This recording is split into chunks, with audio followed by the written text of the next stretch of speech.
What is going on? Welcome to Rue's Room, where we get into the nitty gritty of the artists and the creatives in the Aussie scene. I am Rue, aka the Culture Black Kid, and I am joined by the one and only Zion Garcia. Oh. He is a Tongan Spanish rapper, producer, director, multidisciplinary from Western Sydney. Just released his project, self-titled project a few months ago from when you were hearing this. FBI Smack Award winner for Next Big Thing, member of Full Circle, and fellow Conscious 4 artists alongside Gemma Navarrete and Annalise. Zan, how are you doing today? Like, for real, how are you doing? I'm good. I'm getting myself into like a proper routine, like trying to eat better, sleep better, just try and get like back to like the basics, which is good. I feel like doing this stuff is very like go all the time. For sure. Especially just like you can ask any of the Full Circle guys. Like I feel like everyone's burnt out. No, I bet you. I feel like, man, it's like the wrong time to be burnt out. 100%. So I feel like just trying to be more on my like life shit. But it's good. No, I'm good. Today's a good day. The heat has been crazy, but it's been ridiculous. It's been good. It's been good. No, for sure. I appreciate this break. No, of course. You know, it's been a while coming. We discussed this a few months ago, but you know, we finally got it happening. 100%. Yeah. Speaking of, you know, Full Circle and you guys, I've said it a couple times on a couple of different things. This feels like your year, the year of Full Circle. How was your 2023? Mine? And you know, because again, put out the project and you put out a number of singles in the lead up. Yeah. How was just your outlook on just the year? I feel like the year, it's been a big like foundational and like a step out year. I feel like it's been a lot of just try not to think too much, just like do it, try stuff. Also just like trying to put my best foot forward for stuff moving forward. Like the actual, you know what I mean, just like the stepping stones. Yeah. Trying to think like long term, put things in place now to like, you know, like where do I potentially want to go. Also just, you know, meeting people. It's been I feel like it's been more than a foundational year, but at least for me, like my whole intent was built around just like, you know, trying to put my best foot forward. And I feel like I feel like if you told me a year ago I'd be where I am right now, it feels like not like it wouldn't have been possible, just because I feel like I was way more in my head. Didn't do as much as I was thinking. For sure. But this year I was just like, nah, just do everything, play the right shows, and just like even with the project, it was more just like, if not now then never. Like I wouldn't have put out those songs, because there was like heaps of songs that I wanted to put out. So I feel like it's just been a good, in my head, test run, and hopefully like an indicator of like where I want to go. So yeah, no, I'm proud of the year, proud of my friends. Yeah, feel good. No, for sure. I feel like, because I can relate to that sentiment, 2023 feels like the alley-oop for the next year to hopefully be like a slam dunk. 100%. You know, like a step off into something even greater. And like I mentioned, you know, Smack Award winner. I see also Acclaim All-Star finalist. Nice, which is criminal that you didn't get added to, but you know, we'll get, that's a conversation for another time. Yeah. And also knowing you the few times that we've met as well, you seem like a super humble guy. Thanks, man. How does it feel? How does it feel like getting all the accolades and all the praise and stuff like that? Because I know, you know, I might be a little similar, where people are like, yo, you're doing great, and it's like, oh, cool, like thank you. How do you take in all that, and does it feel a little weird sometimes? Like, or do you feel like you're used to, or you feel like you take the praise in well? Yeah. I mean, I feel like it's more just even me, like I'm still learning how to take like really like the support and stuff, because to me I'm just like I'm grateful for it. Plus at the end of the day, like I really care about like art and doing cool shit. So I feel like, you know, when people fuck with it, it's just like mad, you know. I'm really grateful for that, but I feel like I try not to deep it, because I just feel like, you know, you try not to. I just feel like that's a whole other place you can really get caught up in. Like, you know, if someone likes that I did one thing, it's like, damn, do I have to? I don't want it to become a thing of like, oh, people really liked that, so I'm gonna subconsciously do more of that or something like that. I just try and, you know. To me, it's always an indicator, you know, like if I do something and people say like, oh, I loved it, it's like mad, because at the end of the day, I want to connect. But at the same time, you know, it's just like trying to, like I approach my stuff as I presume a lot of artists do, like it's beyond personal. Like, it's just like, you know, like I can't make stuff if like my life isn't calling for it type stuff. So I feel like, it's more just an indicator. I just kind of take it for what it is. Like, because you know, the support's never guaranteed. Like people don't have to give their time. So I think it's a mad honor, and I just I feel like just from there. I mean, because I know where I want to go. So just kind of trying to, you know, just good indicator you're doing good, and then just keep moving forward, man. For sure. So, you know, obviously we're here in a location. We in person, obviously. Duh. Why this location? What does this location mean to you, and why is it sentimental? So this is my bedroom. Main reason why it's sentimental to me is because like I am a massive like advocate for like your space. Like I feel like, you know, for me, like my room is like my whole world to me. Like if my room's not clean, then I feel like my whole life is like it's not even like I don't know. It's not like I try to make it super deep, but in my head, just like it's a reflection of you know, my mental state, and I just feel like I need a space that feels like it's mine. Like, you know, I need to want to come here. Like any money that I feel like I ever had in like lockdown, dude, I had just spent everything on like my room, like the bedding or like getting that TV. Just nice TV. Thank you, bro. It was like I think it was like 400 and something at JB Hi-Fi. Oh, that's wild. Yeah, it was like a lockdown thing that I just. We're getting some B-roll of that. I just feel my room is like everything to me, just because it's, you know, it's my space, and I feel like a lot of us, the goal is to just have your own space that's, you know, for sure, just curated to, it just has to be somewhere that, you know, you want to come to at the end of the day. And like I'm mad grateful that I have my own room and stuff, you know. I don't know, it's like it's everything to me. 100%. And I was driving up here, and you know, I initially asked the question of find a sentimental location, and you know, you were like, I'm not 100% sure, but after, you know, you were like, nah, let's shoot it here, you know, it's still sentimental because it's my home, my space. I was like, one of the initial ideas for the show is to shoot in places like this. And like people's home, like studios and stuff like that, because at the end of the day, this is the most personal space you can shoot in. And 100%. The thing I love about it is that it's, no matter what, it's always going to be authentically you. You can't fake someone's room.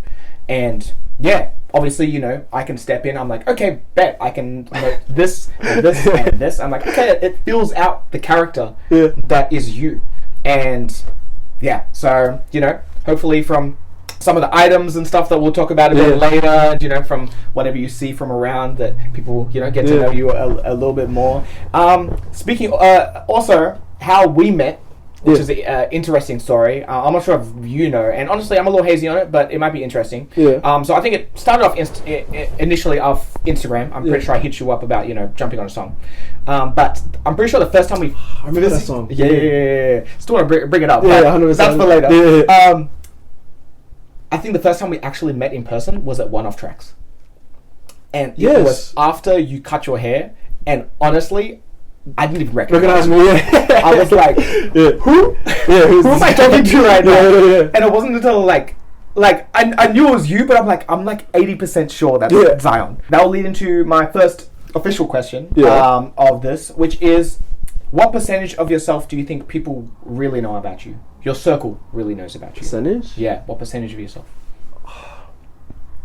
Bro, I like to think it's like, I don't even know if you could put it down to a percentage, because I try to, especially because I'm a big overthinker.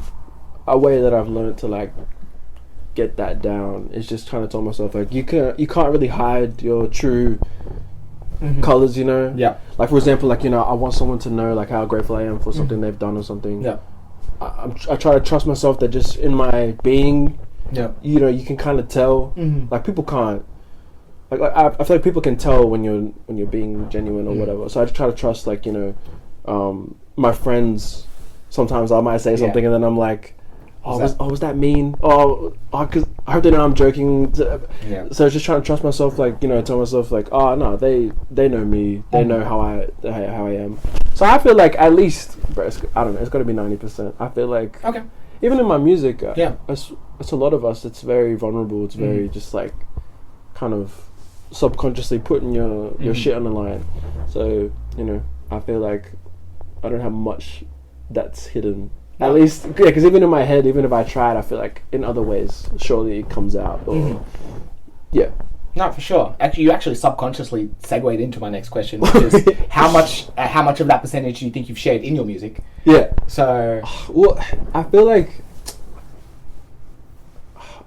it's tough to say. I feel like if I take it from more of like a snapshot perspective, it's at least 80%, because I feel like it's, you know, with making music and stuff, it's hard. Like I feel like, you know, it's all me in there, but at the same time, it's like, yeah, there's certain ideas I feel like you might be too conscious with it, and then like imprint stuff that may have turned out better if you just like kind of let it happen as opposed to like thinking too much about it. For sure. But I feel like, I don't know. I want to say 100% because it's like that's just kind of. You shared 100% of yourself, you think, in your music so far? Well, at least from what people know of me. Right. Okay. You know? Yeah. Like from what people know of me. Yeah. They've got 100% so far. From especially because it's more of like that's what I mean when I say snapshot. It's like this first part of my life I've kind of tried to put into my music. Not even tried. It's just I like to think that it's in my music. For sure. And that makes sense, you know. You're still young and, you know, there's still so much life to live. So you've shared what you think is, you know, okay, I've shared my life so far. Yeah. But in 5 years, that 100% might be down to 60% because you're like, okay, I need to write new experience. Like, I've experienced new things. I need to write about new moments that have happened, good, bad. 100%. Because I don't try to act like I know everything too. You know? Like I feel like I know as much as is in my music, you know. And like you said, the more you grow, the more I feel like the music will. I'm excited to see where the music goes. I feel like that's the best part about doing what we do. Exactly. Well, like I said, hopefully through this we get to know a little bit more of that 100% percentage, as well as, you know, whatever you if you haven't listened to the project. And, you know, that goes into the main part of this talk, which is a little show and tell, take it back to primary school days. And through that, let me ask you the first question, which is, what is something that represents who you are as a person? Okay, something that represents who I am as a person. I got to bring this up. This game, it's kind of like there was a bunch of games out there that I was gonna choose, but I had to choose Tony Hawk's Underground. It's like, bro, this game, well, this whole series really, as a kid, it introduced me to like rock, pop music, especially hip hop. The soundtracks of all the Tony Hawk games were just like insane to me as a kid. There's all these like cutscenes in the games, the way that they would edit the scenes to the music. I used to geek out about it as a kid because they were just like, they wouldn't really be telling a story, but it's more just like a character would like run out of a building and like the way the camera would move to the beat. I feel like little things like that, it's just like they built my character without me even knowing. So, you know, I have to choose this. It's like and plus we'll get to it later as well, but like I'm a massive skater. Like I grew up a skater. Oh wow! Okay. Like skateboard culture is like massive to me, so I feel like this was like a massive catalyst for that. No, for sure. This is me right now. No, that's fire, and it's fire that you chose that. Because, like I said, off camera, that's the first ever video game that I ever played. When I was able to own my own video games.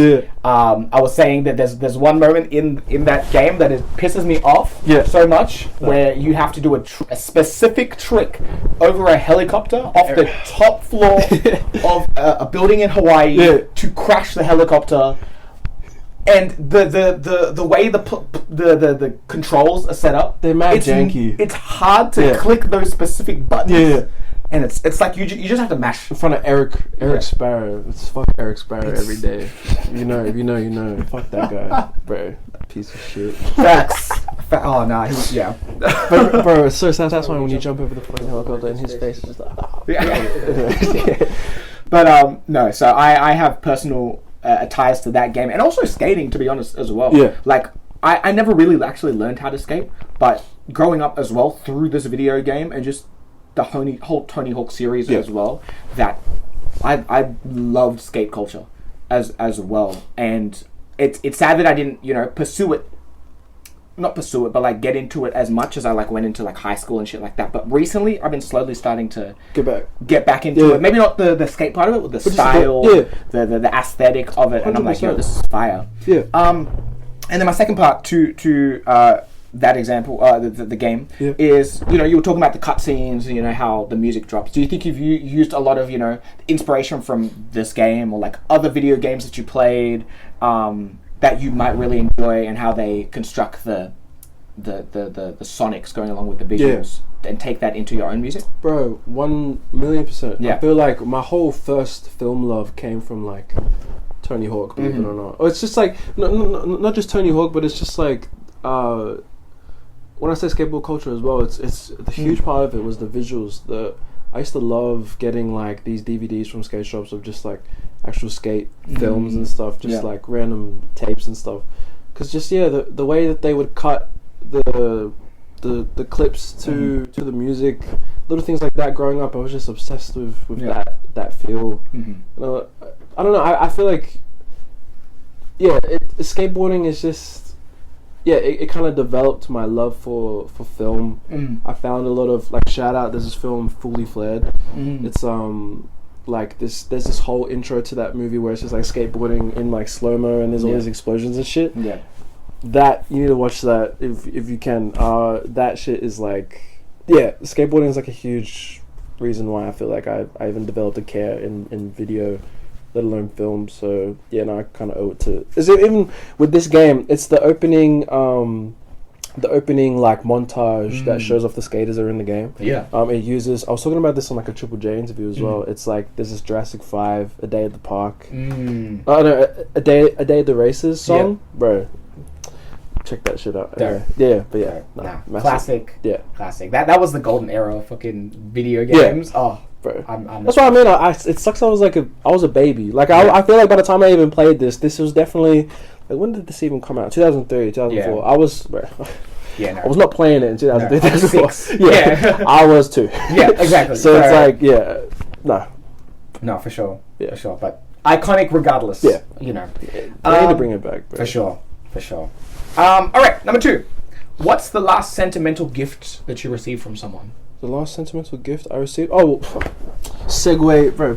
Fast forward. This, my parents, because I stopped skating for a few years just because I had like a really bad accident around here. For a long while, I stopped skating, but I went like longboarding with friends down like some roads here.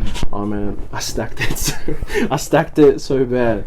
But like my parents kind of got me this board not too long ago. Nice. Kind of try to get back into it. Yeah, it's just been a lot of fun to just like skate again. I've been skating like super frequently, but it's just like even now, like towards the end of the year when I feel like I got a bit of free time, trying to just get back into it. Because bro, I forgot how physically demanding skating is, bro. This shit is not breezy. It's pretty like I don't know. It's a workout, bro. I've spent many a day trying to figure out how to do an ollie. Yeah, it is. Bro, and I forgot how easy it is to stack it.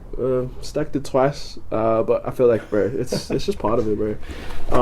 But this is my parents got me this not too long ago, and I feel like it means a lot to me just because I feel like I don't want to forget my reasons why I got into things. You know, skateboarding is like the reason why I feel like I even cared about. Yeah. It was the way music felt in relation to the clips that I was watching. Yeah. Also, just skateboarding culture. You know, growing up, I thought skaters were cool. Like, I always wanted to hang out at the local skate park and just like get to know the skaters and stuff. And they took me in because I was young anyway. For sure. So it means a lot to me to kind of keep a skateboard around just whenever I can actually go and do it. Definitely. But that was sentimental gift. Oh, for sure. Thanks, bro. No, it's okay. So obviously on the bottom of this board, you can see Element, classic skating brand. If you could choose a brand to be signed to, like one skating brand, which one would you choose? Oh, girl. Shout out Eric Costin. I feel like as a kid, the girl thing on the board, just the name. And Eric Costin, I'm not tapped in with them anymore. I'm just going off like as a kid. Like when it would be like in the game, like choose your sponsor, I would go straight to go. Element was cool too because obviously Bam, like growing up, like Bam was like the I don't know, it was a certain icon. Like I used to love watching Jackass, like Viva La Bam and shit. So I feel like but no, girl skateboards is sick. No, for sure. I'm partial to. I mean, it's so cliche, but I like DC. Bro, no, DC's sick. Oh my god! Fire. Actually, you reminded me. Baker had the coolest logo too, like the red board. Yeah, that was sick too. Yeah. But yeah, no. Yeah. Probably girl. Yeah. No, fire. Yeah. I think DC or Osiris. I had a pair of Osiris sneakers one time, and it was like my favorite sneakers. I wore them like I wear Tim's. You know? Like I love that shit. Yeah. Anyway, but that's fire. That's really fire. I really wish that I learned how to skate, but if you know any tricks, maybe you could teach. Yeah, for sure. I mean, I'm rusty, so I'll do something. Nah, for sure. Yeah. All right, number 3. What's the first most important piece of equipment that you ever bought or received? Okay, first. Oh yes. So I have to shout out my auntie and uncle on this one. This was like the first piece of equipment that I really ever got. I remember. I think I was just. What are we looking at? Sorry, before you. So this is like an Akai, the MPK 25. I think I was finishing up primary school, and they gave me this. It was like a hand-me-down. Bro, I can't explain to you. Like, I feel like there's still some beats you might be able to, videos you might be able to find on Instagram if you like dig on like some family profiles. Like, there's videos of me learning how to sample using this. I feel like this is how I got pretty good at like finger drumming and stuff. Because I didn't like using pads. I'm notoriously not a pads dude, but I love using keys to play the drums, or like just depends on like the feel of the song and shit. But you know, this was like my first real like, I don't know, my first proper equipment that I received that I feel like really took my love for it to like a new level, because like I was just obsessed with having something like this, because obviously, you know, as a kid I was looking at this, I was like, what the hell, like this is the coolest shit ever. So I was just like using it every day, and like even just being able to like press the Ableton sessions, like just press play on the Ableton session, just using this play button instead of like using my laptop. But it made me feel like I was in like Hustle and Flow or some shit. Right. But yeah, no, this is definitely like the first real sentimental. Well, it's just sentimental to me because it's the first real thing that I got. Shout out my auntie and uncle Nathan, Auntie Rachel. Massive love to them for this. Yeah. Have you made anything? Is it now just in the closet, or have you made anything recently? Nah, I haven't turned it on in ages. I feel like, bro, even though it's mainly just a MIDI, I try to somehow use different things as I go, just because I don't know, like it's more just I would use it in a specific way. Yeah. For so many years, so from like year 6 to like maybe year 9. I used it like every day. Yeah. So then after year 9, I went back to like using just my laptop. But in my head, that was like if I had these like synths, and then you know, like you get to like sell the synth and get another synth because you've done with all the sounds and stuff. It was just like I got used to using it. I tried to move on to something else. Yeah. Even though I just rock this like smaller launch key one. Yeah. But yeah, no, it still works, so it's sure. Sick. Yeah, for sure. Yeah, maybe it might come back into the fold in some future production. I know like the JPEG Mafia Danny Brown project, where it was a specific. I forgot what JPEG used. The SP. It's that one. Yeah. Oh, fire. Okay, well I guess that's a good segue into my next question. Yeah. Which is, what's an object from or that represents one of your favorite gigs or sessions? There's a lot of segues going on today. It's been clean. But yeah, the SP404 Mark II. This was like, I played a gig, like I kind of saved up the money from the gigs just to get this. Yeah. This was like a massive deal to me because, bro, I mean, I didn't realize how like powerful this was, and then I never played a gig solo before, so because Soul couldn't make it for this one. Which gig was that? The FBI one. Okay, cool. So then I kind of just like I kind of used this like that was the main purchase for this anyway, like the reason just in case I couldn't rock a certain format, I can do the show solo. Yeah. And oh man, bro, there's just a whole world here that like I have yet to really unfold. I did it at my Phoenix show a bit. I kind of tested ideas out with it, but then just using it at the FBI show, I was like, this shit is so much fun. Just I don't know. It makes me feel real. I don't know. You can just really tailor it to however you want to use it. For you sure. know what I mean, it's very intuitive. So, and it also just feels good to add more live elements into my set. Like anything to make it feel more exciting for me. Yeah. And more dynamic for me is like what I want to move towards anyway. Definitely. Also, sorry, just because it's battery powered too. Oh, bro. That's what you got. Sponsor me, Roland, bro. I'd rather use this on the train than like scroll on my phone. You know what I mean? So yeah, it's just portable. I can just plug my headphones into it. That sounded like an ad, bro. That didn't even sound good. Sponsor Roland. Yeah. Obviously, you've only used it 1 gig. But 2 gigs. Yeah. What's your favorite song of yours to perform on it so far? Oh shit. Oh dude, my song Backup. Because I re-chopped the sample. Like there's so many parts of the sample that I didn't chop that I wanted to put in actual song. So then this has been an opportunity to just like like a live version. Yeah, just chop into the song. It just scratches that itch because there's so many songs where like I take out a lot of sections and stuff, but there's a lot of like parts of samples that I want to use. That's why I did it at my Phoenix show. Like there's a section of my song I'm Just a Fool that I always wanted to use, but I could never use it. But then at the Phoenix show I got to like redo it just for the, I don't know. Yeah, but this shit is like definitely doing Backup has been fun. That's dope. Yeah, it's a dope piece of equipment, and like you said, one of those things where hopefully you can like sit on the train and just be like, nah, let me just fuck it. Yeah, make a beat. Go in. Yeah. No, that's hard. I like that. And is there a event that you would love to perform? Like really use it at like a dream event? Well, I don't think I can say what the event is, but a close friend of ours is like planning some sort of set. Oh, okay. But obviously, like I'm not like the greatest DJ. Yeah. So I was like, should I just be rocking this? Yeah. So I might be using it to do like some sort of set soon. For sure. But yeah, dude, just some sort of like dance or beat set. I would love to fucking bring this out, bro. Because it's got hundreds of beats that I just feel like would never see the light of day. Might as well just like do some sort of specialty set with it. I would love to. I don't know. I feel like heaps of people in the scene. I gotta get them onto this if they're not like across it. I feel like a lot of people would fucking froth heavily with this. They'll go hard. Yeah, I can see like MJ Soul.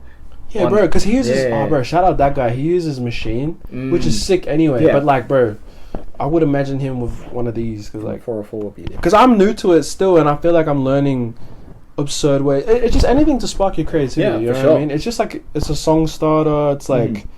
It's got all the effects in here that are sick, so I feel like it's just fun to have something that's analog, which is, I mean, it's good because he uses an actual machine. Yeah. Just for me, because I'm always using my laptop. Yeah. Even I'm doing programming MIDI with just this. I'm not even using the MIDI keyboard. Right. So to have something like this to kind of export the song onto and just like be analog with it, I feel like I don't know, it's good. It's good for me. No, for sure. So yeah, Roland, SP404 sponsor. Okay, and number 5. What is something that represents your dreams, aspirations within your field? Yes. Okay. So I have to choose. It's a DVD. Okay. Taika Waititi's Boy. So when I was like 9 years old, I think this came out. Bro.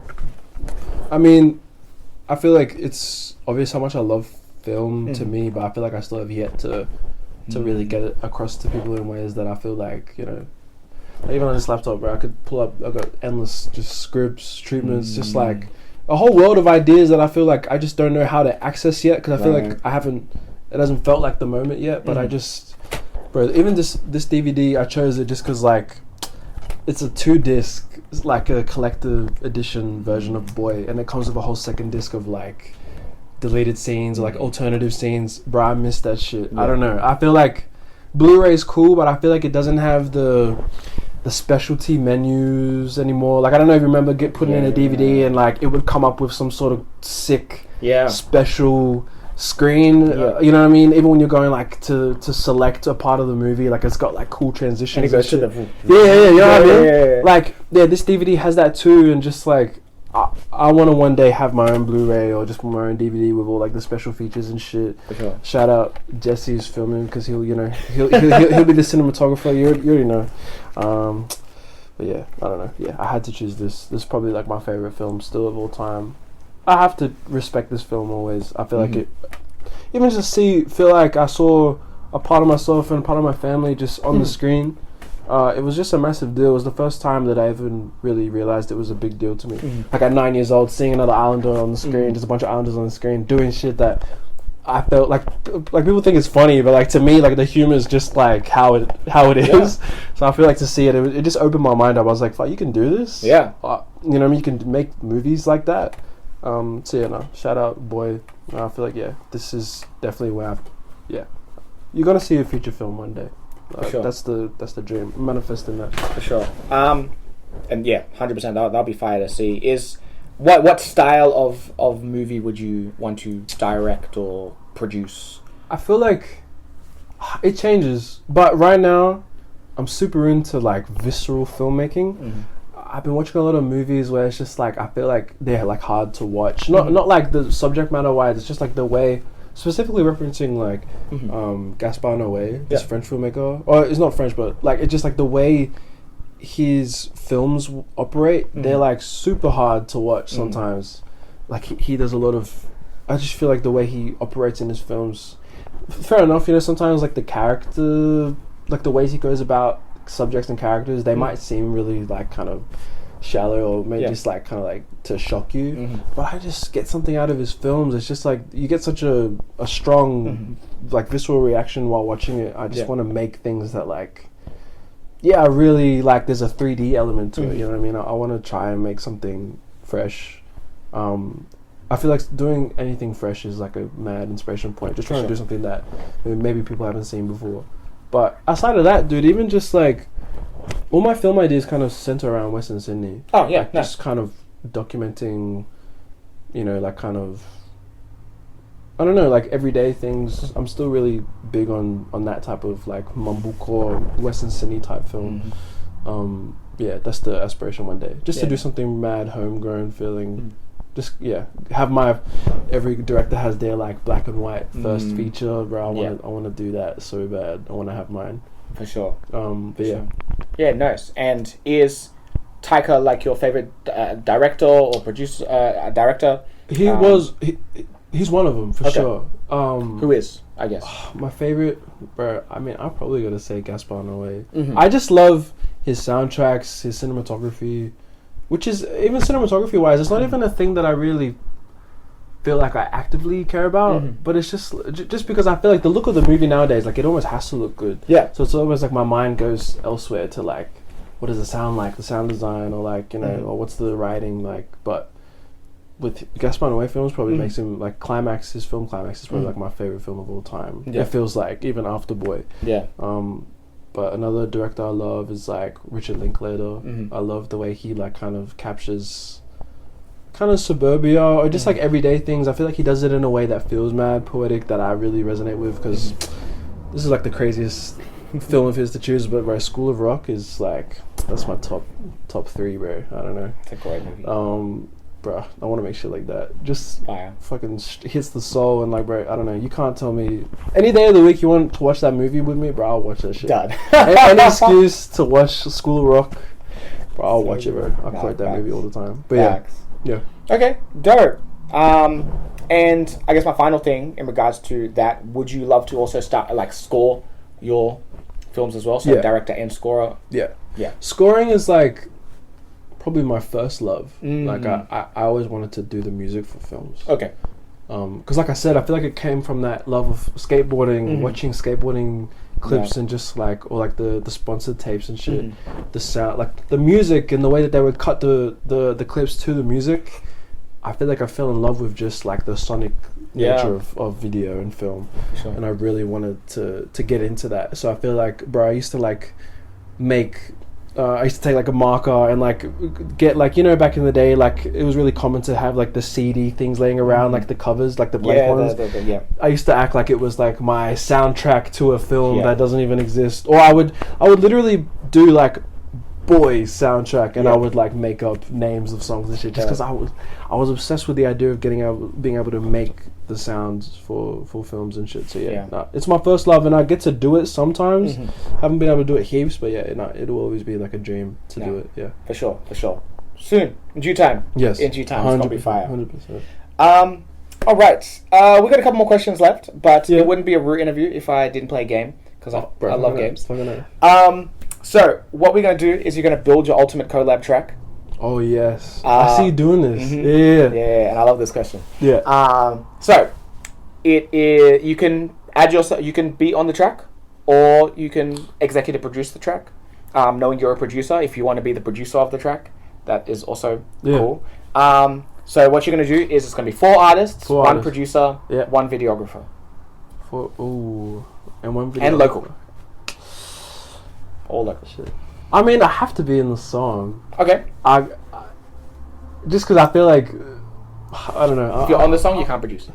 Really? Yeah. Bro, you hit it. Oh, actually, fine. That's true. That's true. I'll say me. Mm-hmm. Oh damn! Is it Head House the same one? No, I mean I have to be in it. Okay, I'm in there. Okay, I'm in there. the song. I'm in there. I got to rap with AR ASAP. AR the Eternal, bro. Shit. Taco. I'm listening to people that I feel like they're new to like I'm new to being around them, but they've been inspiring the hell out of me. Just the way that they like approach everything, even just beyond the music shit. So AR the Eternal. Taco, bro, this might sound crazy, but bro, I Sully, bro, I need to rap more. Solomon and I, we work together all the time, but I feel like not in ways that I feel like people think we work. Yeah. Like a Party Pressure, for example, was like, bro, that was like a very like one-off thing. Like we would always work on music with each other, but we never like. Yeah. I would never put my voice on a Sully beat. Like we just never did that type of stuff. So I would chuck Soul in there, especially because, bro. In terms of references, bro, Soul just like, bro, he just, bro, you should see the way we like react. Like he'll play me a song, bro. It's just, I feel like we don't even listen. I just laugh. We're just so constant. You know when it's good, you laugh. It's like, oh my god, what the fuck did you say? Even just that Woodcroft freestyle that he just did with PJ, bro, that shit. I called them straight away. I was like, bro, why is it so hard to fire block you, bro? It's like, I didn't even drive, but fuck, that's true. I was because I was meant to write a review. I was going to write a review for the song, but I think I ended my reviews for the year. Yeah. But I'm like, yo, if I didn't end my review, I would have done a review of that song. I'm like, look, I know it's not on, the regular streaming platforms, but I'm like, screw that, nah. Bro, it's fucking it's a freaking, I don't care if it's a SoundCloud Lucy, like, it's ridiculous. Yeah. So, that's a fucking banger of a song. Yeah. It's crazy. AR, Taco, Soul. And yourself. And me. Oh, fuck, that's 4. Yep. With who producing? Okay, only one producer? Only one. I'll let 2. I'll let 2? Yeah. And it can't be me? And it can't be you. Damn, that's so... It's a good game, man. Fuck. Oh, man, dude, I gotta chuck MJ Soul in there, bro. Okay. I need to... Bro, being around that guy, bro, he's mad. He's got, like, amazing music that he hasn't released yet. Even all the shit that is out, bro, I feel like it's inspiring the hell out of me. Shout out MJ Soul. Yeah, I'd get him on production. Shit. Nah, if I get to choose 2, I feel like it makes it extra hard. I'm gonna keep it with one. Okay, MJ. So over MJ Soul beat. Yeah. And who's shooting the video? Who's shooting? I feel like there's the guy that's filming this video right now. Right. Yeah, it just have to be Jesse Film Archives, bro. JFA, man. Yeah. Bro, that's a terrible question, man. There's too many people that I want to say. Even just shout out Chelsea Warner. Like, I'm still... Like, I'm grateful I'm going to get to work with her soon for Conscious. For sure. Want to tap in with her. Shit, man. There's too many. Shout out the scene, bro. Yeah. I didn't even get to... Fuck. This was specifically rap shit. Yeah. But, bro, I want to chuck... Yeah, it didn't have to be rap. It was just artists. Bro, restart this game. Give me one more. Give me an alternate. Give me an alternate lineup. Alternate lineup, bro. Yeah. 700 Phil on the beat. I want to work with... Fuck. Who else do I want to work... Oh, I want to work with... Yasmina. Her voice is sick. I want to try... We met at the... Oh, dude, we met so many people at FBI even that I want to work with. I still want to work with like 1300. Can I count them as one? Oh, yeah. Yeah, you can have 1300 as one. Shit. No, I'm making this harder for myself, bro. just want to start listing names. But yeah, no, yeah, I listed that.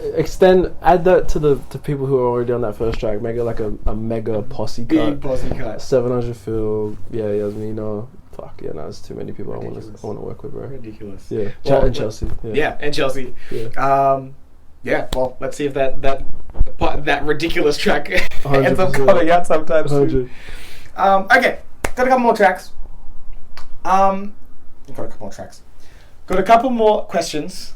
What is a personal moment that stands out to you that has impacted your music in a certain way? Personal moment? Mm-hmm. Personal moment that impacted my music.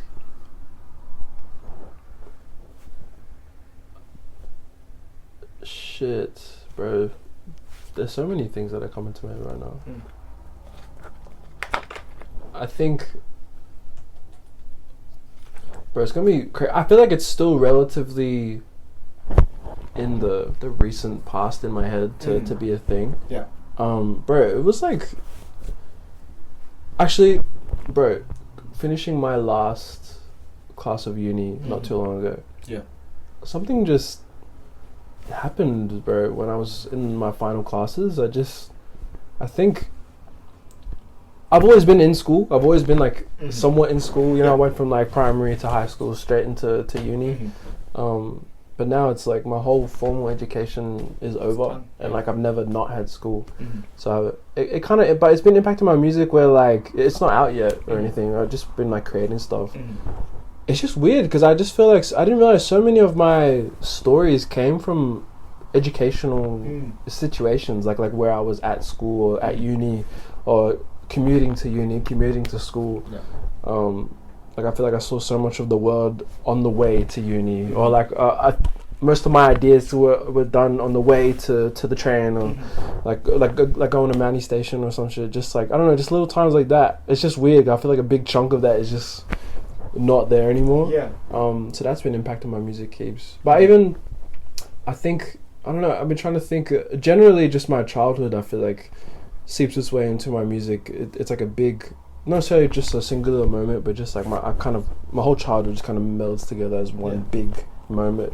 Just because I feel like a thing that I never want to lose in my life or in just the way that I operate art-wise is just like that sense of wonderment that I had as a kid. I feel like, I don't know, I feel like you can lose it. It seems like you can lose it really fast. So easy. And sometimes I feel like certain things that I do, I feel that wonderment slipping because like maybe I take something too seriously, or like I don't want to do something because it's like blah blah blah. I don't want to lose that wonderment of the world and just like wanting to ask questions, wanting to like explore shit. I can't let that go. And like that impacts my music heaps because I feel like, you know, like I said before, like my music's mad personal. If I kind of get rid of that wonderment, I will kind of get rid of the questioning things or like wondering about things, and that would just kind of impact my music in the fucking, there would be no point to even do it anymore to me. Because music to me, like art stuff, is like discovery, you know.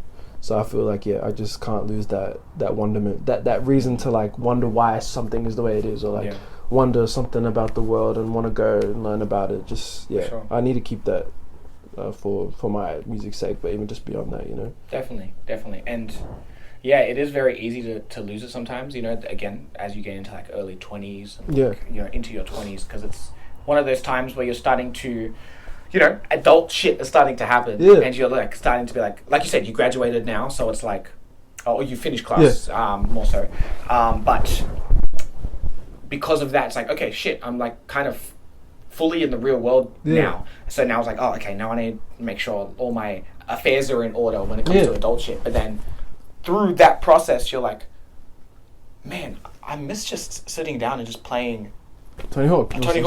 Or, you know, bro, 100%. It's kind of like it's not even in a, I try not to be ignorant by even saying it, because obviously some people have no choice, you know. Even sometimes I feel like, oh shit, I have no choice, I have to get certain things. Even just turning 22 recently, I feel like, you know, something weird happened where I felt like 21 was the last year of me feeling like I definitely was the kid of the family. Because I'm kind of the youngest in a lot of the spaces that I go to still. But something about turning 22, bro, it was like, I even forgot my birthday was coming up because I'm so used to my parents like telling me like, we want to do this for your birthday. Yeah. Bro, they were serious when they said like 21 is the last one where we'll be like pressing you to you know, oh, you got to get your family to come over, blah, blah, blah. Yeah, it kind of came up and I realized I just hadn't organized my own birthday. Yeah. And just, turning 22 just made me realize like, damn, like people kind of take away this youthfulness from you. At least in today's day, like it's something that I've been realizing, like something about turning 22 was like, man, you got it now. Yeah, you got everything sorted. It's like, bro, no. Yeah. I feel like I don't really. No, sure. So, but I try to take it as a good experience. It's just kind of how shit's moving right now. Mm-hmm. But I can't lose that wonderment. For sure. I feel like that is a big part of. No matter what, I'll just kind of try to maintain it. You know what I mean? Yeah, for sure. I think that's a good point to leave on, especially for any artists or just people out there who's in that phase. It's just like really don't let go of that because it is a part of yourself that is honestly the most pure part of yourself as well. Yeah, it's the purity thing. It's like the to me it's just like a genuine thing. You know, like I don't want that wonderment to only come out when I'm doing some random fun shit. Like I wanna leave the house and like see some shit and be like, oh, that's you know what I mean. I like that. Yeah, you don't want to lose that spark for and like it's just no matter what. I feel like I'll try to maintain it, bro. Whatever I can, For sure. Yeah. For sure. No, I agree. I don't know what did that make sense? Yeah, that makes perfect sense. That makes sense. But yeah, no, I think that's a perfect place to close it off. Thank you so much, bro, for coming on. Thank you. We've been meaning to do this anyway. Yeah, no, 100%. I feel like I'm glad that we got to talk anyway. I'm glad. No, definitely. We'll definitely chop it up after this. Yeah. But for right now, let the people know what is going on, what to check out, what might be coming up. Yeah, floor's yours. So I just dropped my debut EP not so long ago. That's out everywhere. That's been pretty hectic. It kind of feels like I'm pretty proud of how it came out and just like kind of the things that were surrounding it. It just meant a lot to me that it happened the way that it did. Yeah, so the EP's out. Kind of played like my last few shows of the year, so I'm kind of figuring out what I want to do from here a bit. What else, man? There's just a bunch of music plans that are, I want to do everything right now, but right now I feel like it's like the filtering phase. It's just like everything's coming through, but slowly I'm gonna start to like maybe let's do this. Let's not do that. But yeah, right now I'm just creating a bunch of shit. Sure. Kind of having fun, trying to have fun again. I feel like I don't know. It's like the making shit and then putting it out. It's just like a different brain. So I feel like now I'm just trying to remember the reason why we even want to do this stuff. Watch movies again, play games again if I even have the time. Yeah, for sure. Like I said at the start of this, like get my life back in order. Like trying to eat better, sleep right, exercise. I don't know, man. Just life shit is happening. But yeah, bro, a bunch of film shit on the way. Music stuff's coming. Yeah, man. Honored to have done this, bro. Finally, bro. Finally got to chop it up. No, bro, thank you. Yeah, it's gonna be dope. I'm keen for people to see this. Sick. It's gonna be dope. No, thank you so much, bro. No, for sure. That is Rue's Rue. I am Rue, aka the Culture Black Kid, once again with Zion Garcia, and I'll catch you soon. Peace. See you.